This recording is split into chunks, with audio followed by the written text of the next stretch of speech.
Appreciate it. Thank you for being here, all of you familiar faces, and appreciate it. The coverage for Troy University and its athletics program. And you guys are great, and I don't always agree with you, but you guys are great. And we have been working hard, as most college football staffs probably have been over the last several months, culminating in signing today, which we got all of our guys in. I think we signed 13 today, is that right? Did he leave?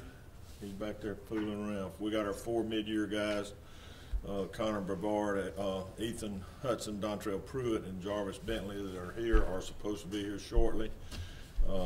Those are mid-year guys that are already in school, getting ready to lift. I mean, doing the lifting and getting ready for spring ball, and glad to have them all here. They all fill critical roles in our personnel.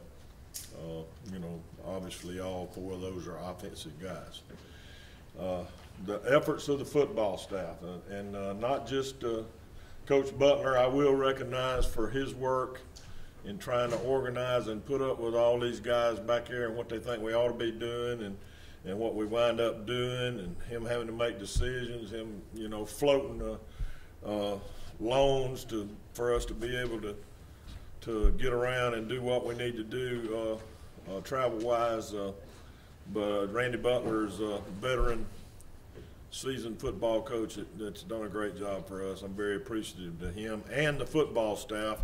And when you talk about the football staff, you don't just talk about those guys that are coaching on the field. You want to talk about all these GAs, all these student coaches. Bolt's got nicknames for all of them. Some of them he calls them V's, some of them he calls them this, that, or the other. Some of them, sometimes there's some ugly words that he calls them. But they work awfully hard, and they do a lot of work. And Judy Morgan, is Judy in here, who is our administrative assistant? You know, there's you know, eons of work that she does to help us get things done, and she sort of mothers them all around and helps us entertain the ladies when moms come, and of course our wives that have been able to help in that same capacity, especially on weekends. I mentioned the GAs and the students and support staff.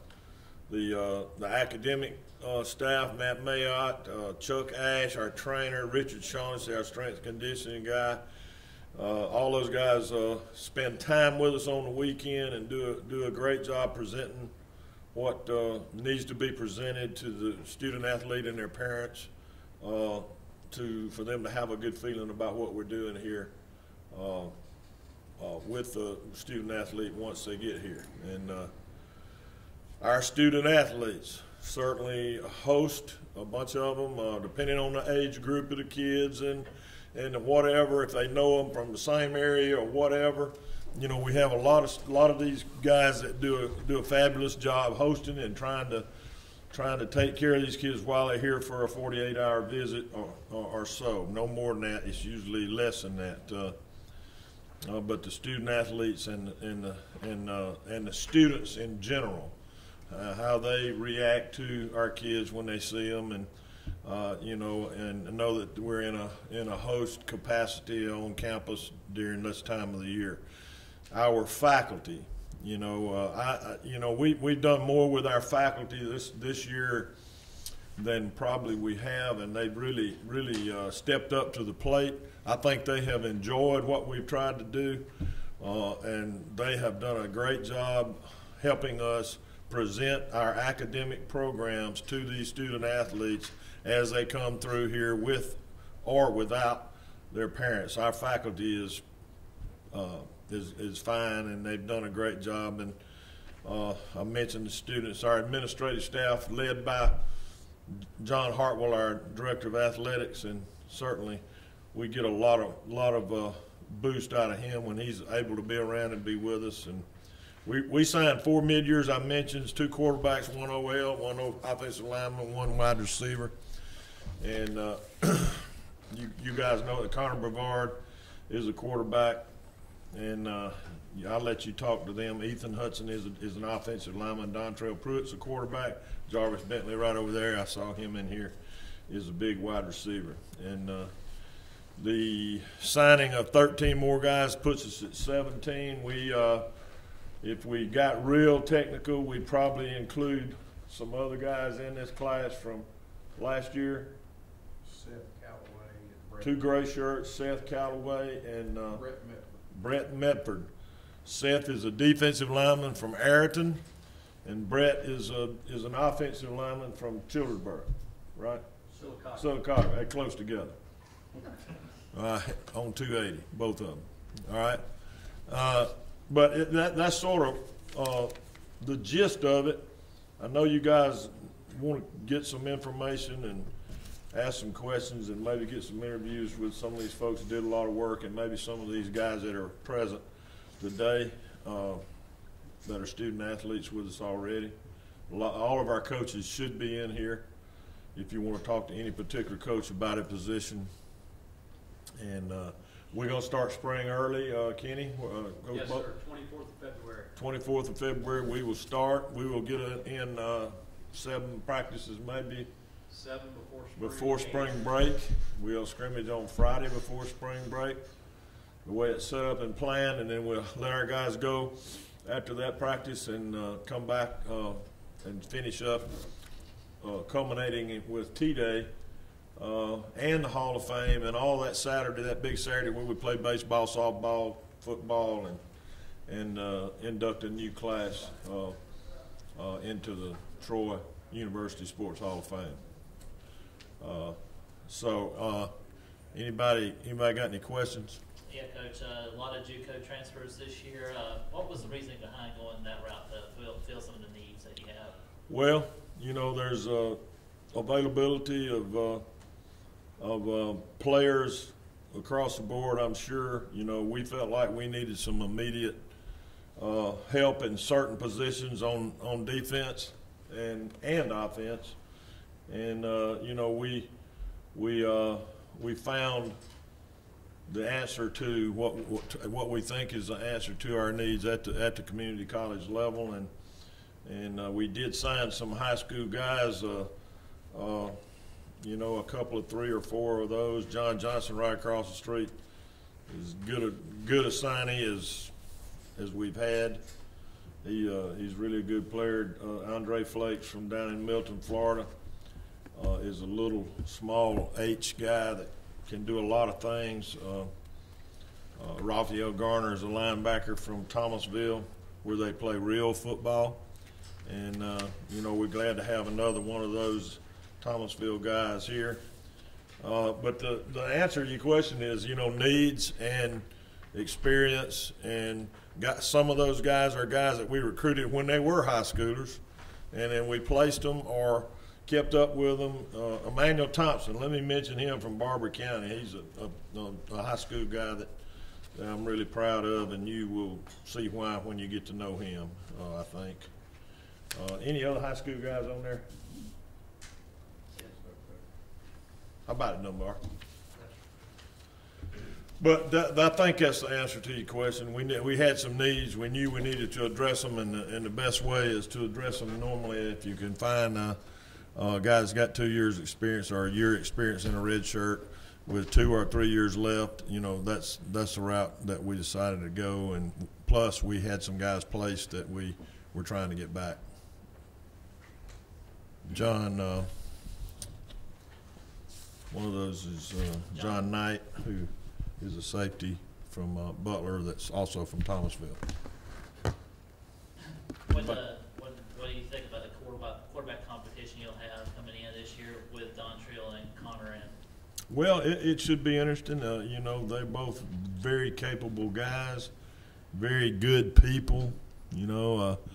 We certainly didn't take a step back at all. I think we had 2 great young men that have led our football team for the last 2 years, and Corey longer than that.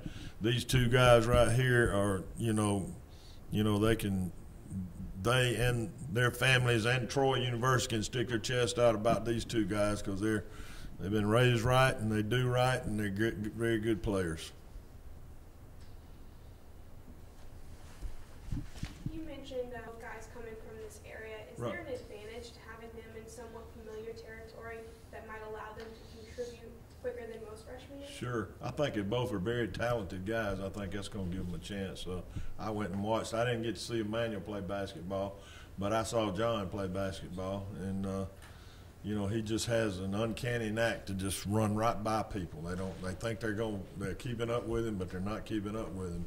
Emmanuel Thompson, I haven't seen as much of. I think he's going to be a guy we got to find him a home, figure out where we want him to play, whether it be, you know, wide receiver or whatever. He played everything over there at Barber County, but a very sharp young man, obviously been raised well, as has John across the street, you know, and you like to get those kind of character guys in your program. Both families are really good people.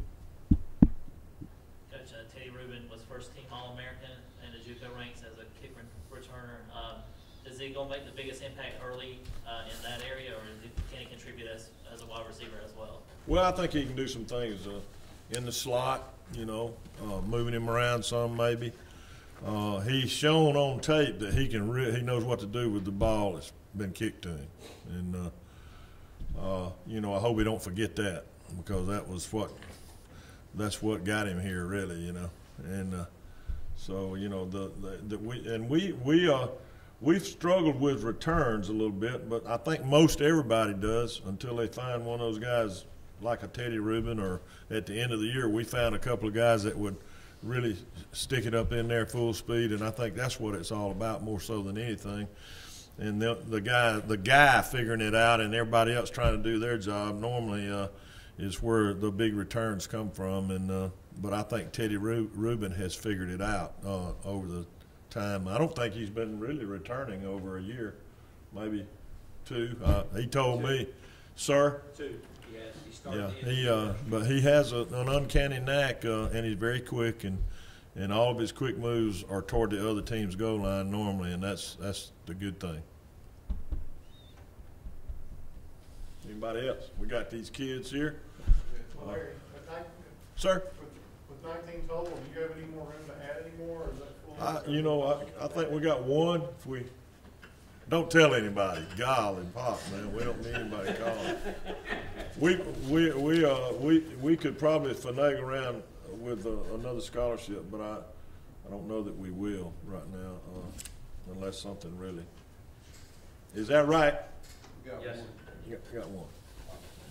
And we still got some guys out that might fall our way. Everybody didn't sign today, so, and we are still on some guys that could fit into the same areas probably defensively, or even somebody possibly on offense. I think more so defensively is where our prospects are that haven't signed today. Do they play real football more in Thomasville and Gordo? Gordo's been known to play some real football. But, you know, Thomasville, they seem to have a way of playing it a lot down there. I've been knowing that coach since he was a kid. He's a great football coach. And he ain't the only one down there now. It's sort of like we talk about the 84 corridor over in South Georgia. I don't know what road we need to talk about down there. Highway 43. Yeah, that's pretty good area for football players. Did you know Jack's dad when he was a kid too? Yes, I did. Not when he was a kid. I knew him. Thank y'all very much. I mean, we went a lot of miles this year in California, Utah, Arizona, New Mexico, and I just want to say thank you to everybody that had a hand in today. Questions? Coach, the defensive line was really strong last year. You've got a great history and track record with defensive line. Which one of the new guys do you think will stand out and make an impact this year? Well, going back to what you asked Coach a while ago, why we signed so many JC guys, the first area you look at is our departing senior defensive lineman. You know, I lost 5 senior interior guys. We lost Marty Statham and sadly Jadarius Garner outside. So we had to have some immediate help. Now we've got some young guys coming, but we've got some guys who have never been in the fire, so to speak. And I know this, when I go over to Athens, Georgia this year, I want to have some guys that, you know, have played another level of football, and that's why we went heavily on JC guys.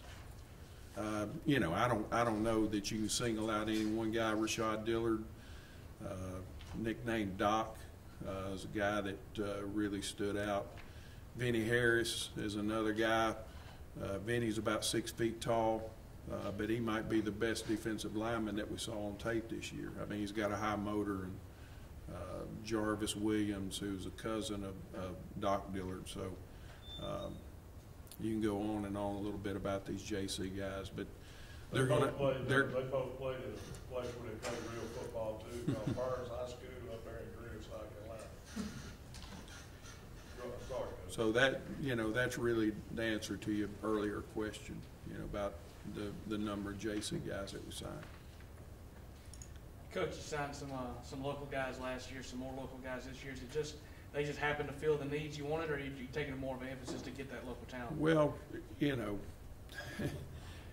I've been doing this a long time, and you go into places like Tallahassee or where there's a college team, and you're not going to please everybody. You know, there's always going to be people in the local community that say, well, they don't recruit locally hard enough. Well, if they're good enough people and they're good enough players, you know, we're gonna recruit them. And you know, John Johnson right across the street, you talking about a quality kid, quality parents.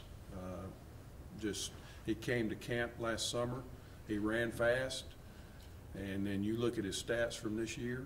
I mean, he put up big numbers, and he's as good, like Coach said, he's as good a signee as we could have signed this year. You know, we want to sign local kids. Seth Calloway from Ayrton, Emmanuel Thompson from Barber County. We consider those kids local kids. So, you know, we're always going to search out the local kids, and if they fit our needs and they want to be here, then we're going to recruit them.